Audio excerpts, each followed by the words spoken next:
Bonjour à tous, j'espère que vous allez excellemment bien. Aujourd'hui on se retrouve pour faire le débrief de l'étape du jour sur le Région Pays de la Loire Tour, l'étape numéro 1. On va faire un débrief rapide, ça sera pas le même niveau que le débrief du Tour du Pays Basque. On va revenir un petit peu sur cette journée qui a été calme et surtout sur le classement. On fera un débrief un petit peu de ceux qui ont réussi à faire une belle étape, de ceux qui ont été un petit peu plus en difficulté aujourd'hui du côté de cette arrivée à La Baule. N'hésitez pas à vous abonner à la chaîne, à réagir dans les commentaires, à mettre un pouce bleu, à partager la vidéo sur les réseaux sociaux, notamment auprès de vos proches si vous pensez que ça peut les intéresser dans les commentaires. N'hésitez pas à me dire qui vous a plu, qui vous a déçu. Quand vous vous abonnez à la chaîne, vous pouvez rajouter la petite cloche, comme ça vous êtes au courant des dernières vidéos qui viennent de sortir. Si vous avez les moyens et que vous voulez soutenir mon travail, vous pouvez faire un super thanks, ça se passe dans les commentaires. Vous pouvez également cliquer rapidement dès que vous voyez une vidéo sur les notifications, les miniatures également. Parce que plus les vidéos sont, plus vous cliquez rapidement sur une vidéo, plus elles sont mises en avant par YouTube. On commence tout de suite avec ce Région Pays de la Loire Tour. Journée, comment dire, l'échappée a été reprise assez tôt. Il n'y a pas eu vraiment de suspense par rapport à l'échappée. Par contre, le circuit de la Baule, qui dit cité balnéaire, dit souvent aménagement urbain, comme le disait très bien Thomas Voeckler. Mais c'est vrai que c'est le cas quand vous avez des cités balnéaires en France, en Italie aussi, ça se voit un petit peu en Espagne. C'est quand même moins le cas en Espagne, mais en France, en Italie, c'est énormément le cas. Les cités balnéaires, c'est le bordel. Et en gros, la Baule, en plus, ils ont fait un truc bien galère. Et notamment le final, là, entre 2 km de l'arrivée et 800 mètres, c'était extrêmement technique. Il y avait 2 pif-paf où tu passais pas à 3 de front. Vraiment, c'était à 1 ou à 2 et il fallait être sur la bonne trajectoire. Ça avait l'air d'être bien sécurisé, mais on était à la limite, vraiment à la limite. Parce que sur un sprint comme cela, je trouve qu'il y avait des endroits sur le circuit où c'était très resserré, trop resserré. Et je me dis qu'on aurait peut-être mieux fait de faire une arrivée dans l'autre sens. C'est-à-dire pas faire de circuit, enlever ces 20-30 km de circuit. Au final, en plus, il n'y avait pas tant de public que ça, à part sur la ligne d'arrivée. Et se contenter d'arriver dans l'autre sens sur la ligne d'arrivée, mais pas de faire ce circuit. Je trouve que le circuit n'était pas forcément très intéressant. Et c'était un sprint assez... Ouais, trop technique pour moi, c'était trop technique pour un sprint.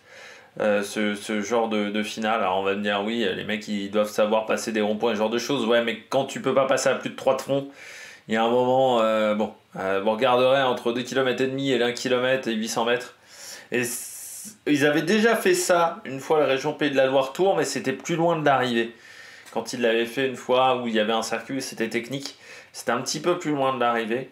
Ah, c'est vrai que c'était... Ouais, moi j'aurais peut-être fait plus simple, voilà, que ce qu'ils ont fait autour de la Baule, ce qui en plus n'a pas forcément apporté beaucoup d'intérêt au niveau course. Bon, on regarde le résultat, donc on a eu un sprint.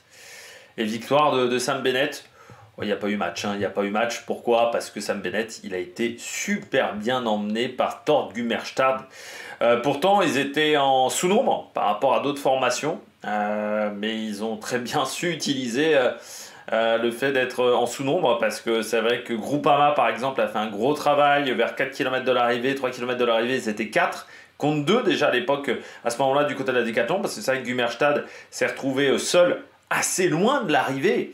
À 4 km, 4 km et demi, ils étaient déjà plus que 2, donc il était seul pour protéger Sam Bennett, mais il a fait un énorme travail, véritablement le Norvégien, pour protéger Sam Bennett, et puis après, c'est Sam Bennett quoi. Donc Gumerstad qui a fait un super bon boulot. Je pense même que s'il n'avait pas eu à emmener Sam Bennett, il pouvait gagner l'étape. Du côté de la Décathlon, si ça n'avait pas été Sam Bennett le dernier coureur de l'équipe, je pense qu'il pouvait quand même gagner l'étape Gumerstad, parce qu'il a été très fort quand même aujourd'hui, et encore une fois, il fait beaucoup de dépenses d'énergie avant le sprint final, avant de faire le poisson pilote. Je trouve qu'il a très très bien géré le timing aussi dans les 700-800 derniers mètres, parce que il était que tout seul, donc 800 mètres seul, c'est pas possible, surtout que le vent était défavorable sur la ligne droite finale à la Baule. Et il a réussi vraiment à faire Un bon timing à 600 mètres, il calme le jeu. Ça remonte un peu à droite à gauche, mais ça l'a, enfin surtout à droite. Mais ça ne l'a pas trop embêté. Et puis après, voilà, hein, quand il commence à lancer à 500 mètres, là il n'y a pas de souci. Hein, en gros, derrière, Bennett est complètement calé dans la roue. Et en plus, il n'y a ni Paul Pénouette ni Vauquelin. Enfin, pas Vauquelin, mais Dick Coquard plutôt. Et là, il n'y a personne pour véritablement gêner Sam Bennett. Donc ça a été un sprint sans trop de problèmes pour l'Irlandais. Qui enchaîne les victoires hein, sur des épreuves de ce niveau-là. On se souvient des 4 jours de Dunkerque, mais déjà en début de saison, Tour de la Provence aussi, où il avait été bon. C'est un niveau de course où il arrive encore très très bien à s'exprimer. Après, il est très peu utilisé en World Tour hein, aussi, Sam Bennett. On l'a peu vu courir en World Tour depuis à Decathlon, et puis ça apporte des points à l'équipe. Lui, il collectionne encore les victoires, ce qui n'est pas le cas de tous les sprinters, surtout qu'il est plus tout jeune, hein, Bennett. Moi, je dirais qu'il a 35. 34. Un an près, j'étais pas loin. Coureur qui est en fin de contrat en passant, mais c'est sûr que sur ces 2 ans chez Decathlon, il a quand même réussi à emporter des victoires. Et voilà, il avait gagné sur le Tour de la Provence. Deuxième également la dernière étape de Tirreno, donc au niveau World Tour. Et puis ensuite, il avait fait les classiques flandriennes, sans forcément énormément de réussite avant ce région Pays de la Loire Tour, où là, il enchaîne les résultats et ça va le mettre en confiance avant le Giro. Hein, vous voyez ici, hop là, le Giro, ça sera sa prochaine épreuve. Ça, c'est l'étape de demain. On passe donc très bon Tour du Merstad. Lonardi, oui, c'est partie des favoris aujourd'hui. Hein, Giovanni Lonardi, bien placé, mais un peu moins bien que Corkery. C'est-à-dire qu'il est un peu plus obligé de bagarrer. Il est bien placé aux 300-400 mètres. Parce qu'il est dans la roue de Corkery. Mais par contre, auparavant, il est obligé de faire des efforts pour prendre cette place-là. Donc ça lui coûte hein, forcément de l'énergie. Au coureur de la Polti Visite Malta, lui, il n'avait pas forcément non plus une équipe bien autour de lui. Et pas aussi bien placé. Je pense notamment à 3,5 km, 4 km, où il y avait déjà une portion un petit peu technique avec des enchaînements d'intersections. Et là, forcément, il a consommé de l'énergie à ce moment-là. On le voit à un moment, il remonte, il est un petit peu loin. Il consomme de l'énergie. Bon, voilà, hein, c'est ce qui lui manque un petit peu dans le final. Après, je pense qu'il doit déjà être content de cette deuxième place du côté de Giovanni Lonardi. Mais il faudra s'en méfier demain. Et puis peut-être que demain, Polti fera un meilleur travail pour lui du côté du coureur italien. Mais voilà, c'était quand même pas mal pour lui. Aujourd'hui, et puis on sait que ça reste un bon sprinter, hein, ça reste un coureur qui a une bonne pointe de vitesse pour des courses de ce niveau-là. Troisième, la bonne surprise, mais depuis le début de saison, hein, Dylan Corkery, qu'on avait vu déjà au Grand Prix de Denain. Je ne sais pas si vous vous souvenez, hein, il était dans la fameuse échappée avec Matthew Brennan. Corkery, il s'est pas fiché, il a pris la route de Bennett. Hein. Et il a pris la route de Bennett, mais c'était intelligent. Il n'a pas forcément d'équipier. Donc il prend la route Bennett et ensuite derrière, il fait son sprint dans la roue. Il peut pas le remonter, mais en gros c'est pas un problème parce qu'il sait qu'il fait un bon résultat aujourd'hui. Saint-Michel Préférence Home Aubert 93 aujourd'hui c'est un bon résultat. Et je dirais quand même que Préférence Home doit être content d'avoir rejoint l'équipe française. Parce que c'est vrai qu'ils sont. L'année quand même pas si mal hein, du côté de Saint-Michel. Ils sont, je crois, 5 ou 6 au classement équipe du côté de la Coupe de France. Ils sont devant des équipes d'un meilleur niveau qu'eux. Première équipe continentale. Dans ce classement, Corkery fait quand même des bons résultats depuis le début d'année. Ça, c'est une belle recrue du côté de l'équipe française. Il était déjà là l'an dernier, mais il n'était pas à ce niveau-là. Donc non, c'est bien. C'est bien ce que fait ce coureur irlandais qui est arrivé assez tard chez les pros, hein, à 25 ans. Après un passage au CCI Tup notamment, du côté de ce coureur. Là, il fait vraiment du bon boulot. Donc toujours le région Pays de la Loire Tour. Ensuite, il sera dans le super week-end breton du côté du début du mois de mai. Super week-end breton que je vais avoir du mal à faire parce que normalement, je serai peut-être pas chez moi à ce moment-là. Et puis après, eh bien, il sera aux 4 jours de Dunkerque et à la classique Dunkerque. Parce que je rappelle qu'on a toujours 6 jours de course, on va dire, à Dunkerque, sauf que c'est découpé en 2 épreuves. Les 4 jours de Dunkerque qui durent désormais 5 jours, et la classique Dunkerque qui permet de donner plus de points UCI. C'était pour attirer les formations, on va dire, les grosses formations, et même les formations étrangères de deuxième division. Donc ils ont eu cette idée-là comment dire, de rajouter une classique, parce qu'une classique c'est 125 points UCI, même si c'est pas une classique de Coupe de France par contre, hein. La classique Dunkerque, elle ne fait pas partie de la Coupe de France, ça sera peut-être le cas l'an prochain, parce que si la Mont Ventoux dénivelé challenge peut pas avoir lieu, au bout d'un moment il faudra trouver peut-être une nouvelle manche de Coupe de France. Donc voilà, Didion Corkery, bon coureur, et puis on voit les résultats depuis le début de saison, c'est très intéressant. 8e à la Route Tourangelle, 6e à Denain, 8e Bruno Conini. Non, c'est vraiment bien ce qui fait le coureur irlandais. Poursuit. Gumerstadt 4, donc on en a déjà parlé. Noah Hobbs, ouais, j'étais assez surpris là aussi parce que je regardais les dossards et je me souvenais bien qu'il y avait Vandenberg au départ, mais non, il a dégagé Vandenberg. Ça, je l'avais raté. Parce que normalement il était prévu au départ, hein, Marine Vandenberg, mais voilà, il a déjà dégagé la liste de départ. J'aime bien faire des vidéos un petit peu en avance pour avoir des listes de départ qui changent comme ça avec mes favoris. Donc ouais, je me disais c'est qui le EF avec le dossard 5 et Noah Hobbs, jeune coureur là aussi, hein, Noah Hobbs. Seulement 20 ans, qui est en fait dans l'équipe de développement de l'AEF, qui était dans l'équipe de développement de la Groupama, donc il a changé d'équipe de développement. Noah Hobbs, mais avec un bon petit niveau pour le moment. L'an dernier, il avait déjà fait deuxième d'une étape de l'Arctic Race of Norway en 2023. Tour de Alerentero aussi, qu'il a remporté. Donc il est en pleine confiance. Je pense que lui, voilà, c'est un coureur qu'on verra en World Tour dans les années à venir.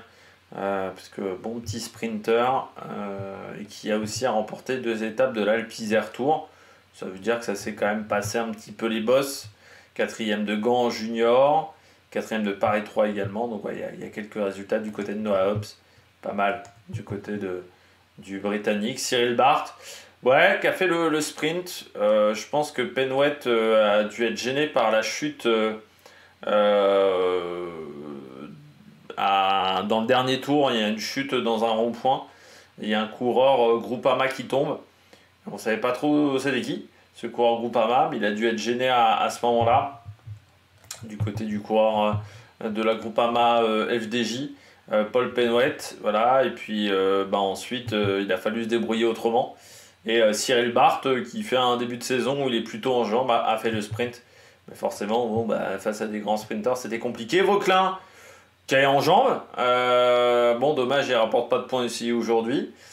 Pour l'équipe Arkea, il vise forcément jeudi et vendredi, hein, Kevin Vauclin, parce que le fait de l'avoir mis sur cette course-là et pas sur le Tour du Pays Basque, ça veut dire que l'objectif est qu'il gagne la course pour marquer le maximum de points du côté de Kevin Vauclin. L'Hollande, alors surprise, du côté de la Uno X aujourd'hui, du côté de cette formation, c'est Fradheim, lâché très tôt. Lâché même extrêmement tôt, Stian Fradheim, qui a peut-être pas supporté sa victoire du Grand Prix de Vitré, mais oui, il a vraiment explosé très très tôt du côté de ce coureur. Et puis on redescend avec Emilien Jagnard, pas bien positionné, hein. Les Total, ils n'ont jamais été dans le bon timing dans le dernier tour. Pas bien positionné quasiment tout le temps, donc forcément Jagnard, ça lui a coûté de l'énergie. Puis Emmanuel Morin 10e, le coureur de Van Rysel devant ProRide du côté d'Alpecin. Alpecin, là aussi on a mis du temps à se retrouver à l'avant du peloton et ensuite on n'a pas réussi à conserver la première place du côté de cette formation, donc dommage. Et puis Jocelyn Baguelin, la Wagner est bien remonté dans le dernier kilomètre.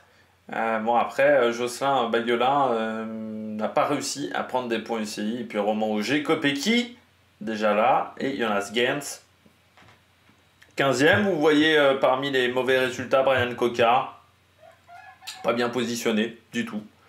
Donc là, il n'y a pas de surprise, hein, au bout d'un moment. On a très mal couru encore du côté de la Cofidis parce que Benjamin Thomas on a du mal à le gérer pour le moment. Enfin, je trouve que collectivement, on est encore passé à côté pour Brian Cocard et son équipe. Il faudrait peut-être un moment remettre, refaire un gros briefing de ce qui va pas, parce que là, en termes de travail collectif, pour le moment, c'est vraiment pas ça du tout. Et donc, Paul Penouette, qui n'a pas fait un grand résultat aujourd'hui du côté de cette course. Pas d'autres surprises, voilà, du côté de ce classement, de cette étape, voilà, du côté de cette journée, à part l'abandon quand même de David Decker et la non-participation de Marco Tisa, qu'on avait vu intéressant sur le Halou Latour. Et David Decker, oui, là aussi ça commence à être compliqué. Quand vous vous rappelez quand même du David Decker, quand il est arrivé chez Jumbo de la réserve, il est arrivé dans l'équipe 1 de la Jumbo, c'était quand même un coureur extrêmement prometteur. Et aujourd'hui, David Decker, bon, bah voilà, hein, il y a vraiment des coureurs comme ça, on a du mal à comprendre leur carrière.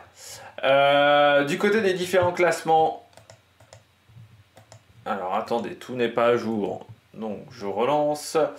Eh bien, donc Bennett vainqueur de l'étape. Au classement général, c'est pareil, avec 4 secondes de bonification d'avance sur Lonardi et Corkery à 6 secondes. Voilà, du côté de ce classement. Le maillot vert, lui, est emmené par Bennett devant Lonardi et Corkery. Gumerstadt est 4. Il faudra s'en méfier de Gumerstadt, j'ai l'impression, sur cette semaine. Le classement de la montagne, c'est Similien Hamon de la CIC devant Komolnar, Kevin Avoine et Antonio Polga. Du côté du maillot blanc, eh bien Henrik Pedersen devant Noah Hobbs et Ronan Auger. Voilà, du côté de ce classement. Et puis par équipe, eh bien tout le monde est dans le même temps, sauf la Île Baléares, Novo Nordisk, EF, CIC et Nice Métropole, qui sont un petit peu plus loin dans ce classement. On regarde l'étape de demain rapidement. Cugan, la Bernardière vers Beaupréau en Mauges, 156 km. Là encore un circuit qu'il faudra prendre à 3 reprises. On fera 3 tours de ce circuit et on aura donc plusieurs passages sur la ligne d'arrivée qui sera en haut d'une bosse d'1,2 km à 4,1 de moyenne. Et il y aura pas mal de petites bosses sur le parcours, ça ne sera pas tout plat sur le circuit final, donc autour de Beaupréau en Mauges pour cette deuxième étape du Région Pays de la Loire Tour. J'espère que vous avez aimé cette vidéo. Si vous avez aimé cette vidéo, n'hésitez pas à vous abonner à la chaîne, à réagir dans les commentaires, à mettre un pouce bleu. Et puis nous, on se retrouve pour de nouvelles aventures sur Amérique Production. Ciao ciao!